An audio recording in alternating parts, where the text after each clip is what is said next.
ఏంట్రా మామ ఏదో రాస్తున్నావు కవిలాగా? ఏంటో మామ పొద్దుటి నుంచి నాలో కవిత్వం ఏదో తన్నుకొని వస్తా ఉన్నాను. ఏదో కవిత రాద్దామని ఇప్పుడే కూర్చున్నా. ఏందిరా ఒకటి వదిలి అయితే విను, ఇది నీకోసమే. చెప్పు. అదిగదిగో గోడ, దాని మీద వేసింది తేడా ఏ అదిగదిగో గోడ, అయితే గోడ పక్కన ఉంది మేడ. ఆ, ఓకే, అదిగదిగో గోడ, గోడ పక్కన ఉంది మేడ, మేడలో ఉంది దూడ, ఆహా అది వేసింది పెద్ద పేడ. ఫైనల్ గా నేను తేడా పేడ ఎత్తాల్సింది ఆడా మాడ. ఆ, ఆ,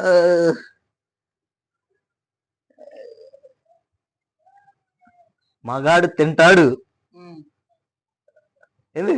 ఉమ్, మగాడు తింటాడు. ఆ, ఆ, ఏం పేడ? ఆడా ఈడా కాదు, పేడ ఎత్తాల్సింది ఆడా ఏడా. మగాడు తింటాడు ఆడా ఈడా. కాదు, మగాడు తింటాడు దూది పేడ, ఆ, తింటే అవుతుంది కడుపంతా గడిబిడ. ఆ, రావట్లేదురా, రావట్లేదా? రావట్లే.